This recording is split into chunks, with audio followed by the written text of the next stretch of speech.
ከዚህ ከባለፉት ሳምንታቶች ላይ አንስተነዋል። ከዚህ ከእግር ኳስ ሜዳ ወይም ደግሞ ከፉትሳል የእግር ኳስ መጫወቻ ቦታዎችን ጋር በተገናኘ የተለያዩ ሀሳቦችን አንስተን ነበር ከዚህ በፊት እንደምታስታውሰው። በዚህ ሀሳባችን ላይ ደግሞ በዛሬው ሀሳባችን ላይ የፉትሳል እና ሌሎች የስፖርት ማዘውተሪያ ቦታዎች ዋጋ ወጥቶላቸዋል።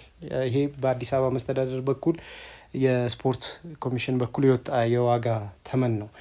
ይሄ ተመን እንግዲህ ከመውጣቱ በፊት የተለያዩ ሀሳቦች፣ ቅሬታዎች፣ አስተያየቶች ተሰጥቶበታል።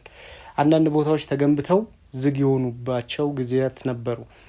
ሆኖም ግን የአዲስ አበባ መስተዳደር ምናልባት እኛ ፕሮግራሙን ከሰራን በኋላ ምናልባት ሰምተውኝ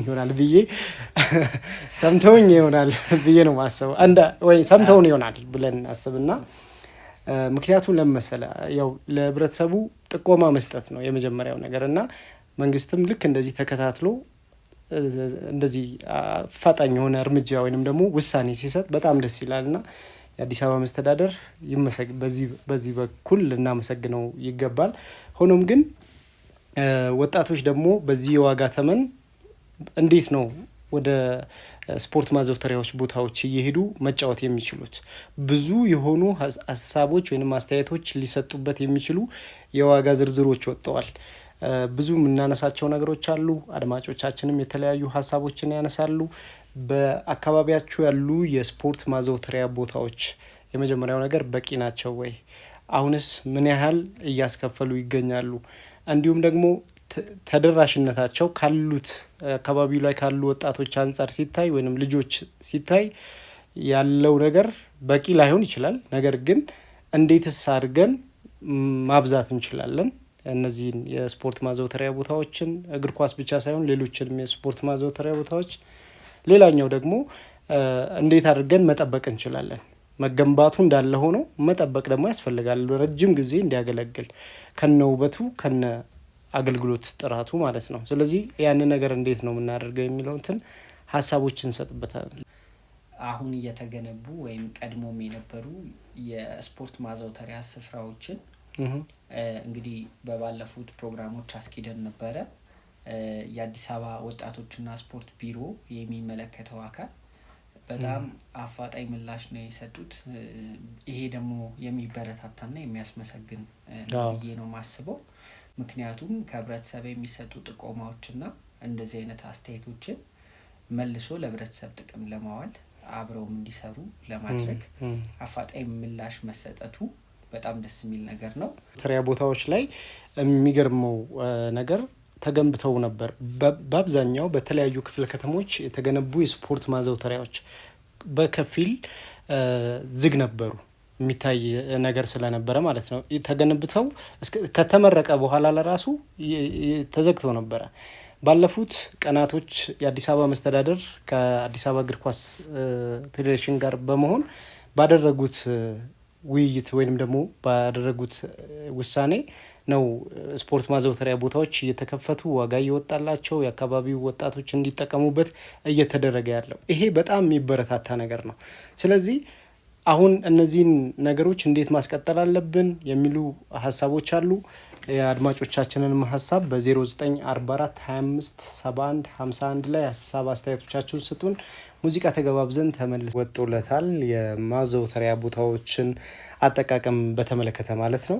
እንዲሁ ከዋጋ ዝርዝሩ ጋር በተገናኘ የተወሰኑትን ማንሳት የምንችል ከሆነ በሚኒሊክ ባንተ በኩል በጣም አሪፍ ነው። ዋጋ ማውጣቱ በተለይ ብዙ አጨቃጫቂ ነበረ። እንዲሁም ደግሞ ለረጅም ጊዜ ተገንብተው የብዙ የስፖርት ማዘውተሪያ ቦታዎች አርቲፊሻል ሳር ተነጥፎላቸው አምሮባቸው ተዘግተው ቁጭ ብለው ነበረ ለረጅም ጊዜ። ይሄ ነገር መፈታቱ በጣም አሪፍ ነው። ምክንያቱም ፀሐይ እና ዝናብ ሲመታው ይበላሻል። ምክንያቱም ሰው ሰራሽ ነው። ስለዚህ ቶሎ ብሎ ወደ ማርኬቱ መቀላቀል አለበት። ማርኬቱ ጋር ደግሞ ሲገባ አካባቢውን የሚመጥን አካባቢውን ማህበረሰብ የኢኮኖሚ ስታንዳርድ የሚመጥን ሆኖ መውጣቱም ጥሩ ነው። እዚህ ጋር እንደ ሀሳብ ግን ሊነሳ የሚችለው ምናልባት ታዳጊዎች ላይ ሂደው ሊደራጁ የሚችሉ ወይንም ደግሞ መክፈል አልችልም ብሎ ሊናገር የሚችል አንድ ወጣት እድሜው ምናልባት በ18 አመት ከሆነ ምናልባት ሂዶ ሊደራጅ ወይም ደግሞ አልችልም መክፈል ብሎ ሊል ይችላል። ከዛ በታች ያሉ ህጻናቶች ምናልባት ከ8 ከ10 ዓመት በታች ያሉ ህጻናቶችን በዚህ ውስጥ ተካተዋል ወይ? ይሄ እንደ ሀሳቡ ወይም እንደ ጥያቄ ሊቀርብበት የሚገባ በአዲስ አበባ እግር ኳስ ፌዴሬሽን ላይ ይህንን ለአካባቢ ህጻናቶች የመዋያ ቦታ አሁን አይተ ከሆነ የመዝናኛ ቦታቸው የነሱ የዥዋዥዌ ምናምን አንዳንድ ህጻናት የሚባሉ እድሜያቸው ከ5 እስከ 8 ወይ እስከ 12 ድረስ የሚጫወቱበት ነው። ኳስ የሚጫወቱበት ቦታ ለነሱ ብሎ የተገነባ ለምሳሌ ወዳጅነት ፓርክ ውስጥ ካሉ የተለያዩ በፓርክ ደረጃ ያሉ የህፃናት መዝናኛ ቦታዎች አሉ። በክፍለ ከተማ ደረጃስ ያሉ ቦታዎችን ለነሱ ለመስጠት ለህፃናት ለመስጠት ምን ያህል ተሰርተዋል? ይሄ በዝርዝር መታየት ወይም መቀመጥ ያለበት ነገር ነው የሚመስለኝ። ስለዚህ መደራጀት ስለሚፈልግ ወይም አቅሙ የለኝም መክፈል አልችልም ለሚል ሰው የሰጡት የሂዶ ብዙ የመደራጀት መብት ወይንም ደግሞ አቅም የለኝም ብሎ ራሱን አስመስክሮ በክፍለ ከተማ ወይ በቀበሌ አስመስክሮ ለመምጣት ያን ያህል ርቀት ከሄዱ እድሜያቸው ከዛ በታች ለሆኑ ልጅ ህጻናቶች ምን ታስቧል? ይሄንን እንደ ምላሽ ያስፈልጋል። ሁለተኛ ለሴቶች ምናልባት ከወንዶች ጋር የመጫወት እድል ላይኖራቸው ይችላል። ኦብቪየስሊ ደግሞም አይሆንም አይደል? የሴቶችስ ሚና እንዴት ነው የሚታየው? ለምሳሌ የሴቶች እግር ኳስ በአካባቢያቸው ሴቶችን ያሳተፈ ነው ወይ? ይሄ ምናልባት አይተ ከሆነ በየሜዳው በክፍለ ከተሞች በሙሉ ማለት ይቻላል ምናልባት ጥናት ካልፈለገ በስተቀር እንጂ አብዛኛው ወንዶች ነው የሚጫወቱት። አብዛኛው እድሜያቸው ከ18 ወይም ከዛ በላይ የሆኑ ወንዶች ናቸው።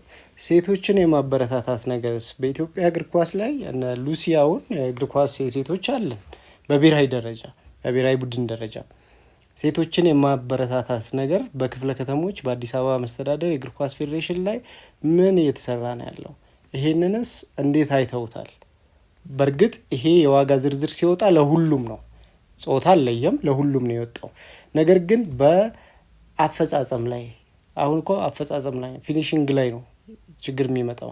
ምንድነው ችግሩ? እኩል የሆነ የሰዓት ድልድል እነሱንም ለማሳተፍ ክፍት የማድረግ እንደ ልብ እንዲጫወቱ ሴቶችን የማበረታታት ወደ ስፖርት ሜዳ እንዲመጡ የማድረግ ይህንን ነገር መዘውተር አለበት። ሌላው እግር ኳስ ብቻ ነው ወይ ያለው? ሌሎችስ የስፖርት ማዘውተሪያ ቦታዎች እንዲስፋፉ ምን እየተደረገ ነው ያለው? ይሄ አሁን እንደ ጥያቄ ለእግር ኳስ ፌዴሬሽን ብቻ ብናቀርበው ሳይሆን እኛም በአካባቢያችን ለእግር ኳስ ማዘውተሪያ ወይም ለስፖርት ማዘውተሪያ ቦታዎች አመቺ ቦታዎችን ለአዲስ አበባ መስተዳደር እየሰጠን ነው ወይ? አንዳንድ ቦታዎች ላይ ታጥረው በክፍያ ወይም በግለሰብ ወይም በሆኑ ቡድኖች ወይም በሆኑ ግለሰቦች የተያዙ መሬቶች አሉ። እነዛ ቦታዎች ላይ ውድ የሚባሉ ክፍያዎች እየተከፈለ እየተጫወቱበት ነው ያሉት እና በዚህ ስታንዳርዱን አልጠበቀም። ሰዎች እንደፈለጉ የሚጫወቱበት ቦታ ነው። አንዳንዴም ከፈለጉ እንደ ፓርኪንግ የሚጠቀሙበታል። እነዚህ አይነት ቦታዎችን አዲስ አበባ መስተዳደር ወደ ህግ የሚያስገባበት መንገድ ቢፈጠር የሚል ሀሳቦች አሉ። አድማጮች የእናንተንም ሀሳቦች ላኩልን በ0944257151 በአዲስ አበባ ውስጥ ባሉ የስፖርት ማዘውተሪያ ቦታዎች፣ የመዝናኛ ቦታዎች በተለይ ከዚህ ከኮሪደር ልማቱ ጋር በተገናኘ በጣም አሪፍ የመጫወቻ የመዝናኛ ቦታዎች ተሰርተዋል። ያምራሉ፣ ምንም ጥያቄ የለውም። ነገር ግን ወደ ማህበረሰቡ ለማውረድ አካባቢው ሰው እንዲጠቀምበት የማድረግ ነገር ከዚህ በፊት የተደራጁ ወይም በቀበሌ ወይም በክፍለ ከተማ ተደራጅተው ያንን የስፖርት ማዘውተሪያ እንዲያስተዳድሩ ጊዜያዊ የሚሰጣቸው ወጣቶች አሉ። እነዛ ወጣቶች በራሳቸው ነበር ዋጋ ተመን የሚያስቀምጡት። በፈለጉት ሰው ነበረ የአየር ሰዓት ልበል የመጫወቻ ሰዓት የሚሰጡት። ይሄ ነገር አሁን ላይ በስፖርት ፌዴሬሽን ዋጋ ሲወጣለት የአካባቢውን ሰው የኑሮ ስታንዳርድ ታሳቢ ተደርጎ ነው።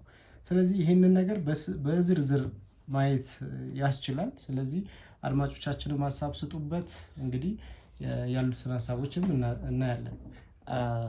አሪፍ ሀሳብ ነው ያነሳው። በተለይ ደግሞ መክፈል የማይችሉ አቅም የሌላቸውን ያው ከሴቶች ጋር ስናነሳ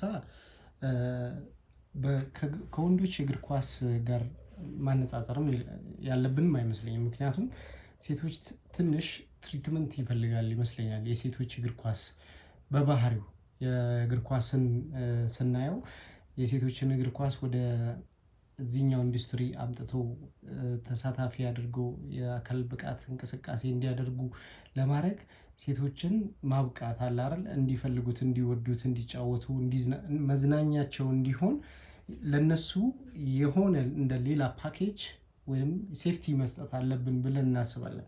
ያንን ካደረግን ምናልባት እንደ መዝናኛ ብቻም የጤና ከመጠበቅ ባሻገር የመዝናኛ ኢንዱስትሪ ሊሆን ይችላል። ስለዚህ ሴቶችም ወደዚህ የሚመጡበትን መንገድ ቢታይ የሚል ሀሳብ ነው ያለው እና የአዲስ አበባ እግር ኳስ ፌዴሬሽን ካወጣቸው የዋጋ ዝርዝሮች ጋር በተገናኘ ሌላኛው እንደ ቅሬታ የቀረበ ወይም እንደ ቅሬታ ሊታይ የሚችለው ከአቅም የሌላቸውን ሰዎች የሚለይበት መንገድ ቅድም ከአነሳው አንጻር እነዛን አቅም የሌለውን ሰው በምንድን ነው የሚለየው? በፊት ላይ ከነበረው አንድ ሰው አንተ እግር ኳስ መጫወት ትፈልጋለህ፣ ሰፈር ውስጥ ካለ ሜዳ የራስ ሜዳ ነው፣ አቅም የለህም።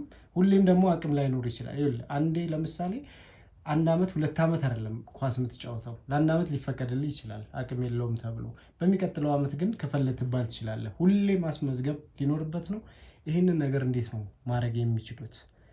አቅም የለውም ብለህ አንድን ወጣት መክፈል አይችልም ብለህ ከዛ በኋላ ምንድን ነው ሊሆን የሚችለው?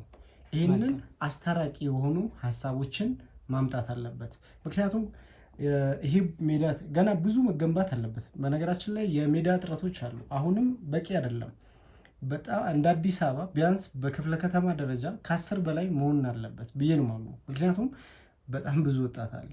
በጣም ስፖርት መስራት የሚፈልግ አካል እንቅስቃሴ ማድረግ የሚፈልጉ ብዙ የማህበረሰብ ክፍሎች ያሉባት አዲስ አበባ እነዚህ ሜዳዎች በቂ አይደሉም። ያሉት ትንሽ ናቸው። እነሱም ደግሞ በብዙ አይነት የሰዓት ጥበት አለ፣ ሰዓት ያንሳል።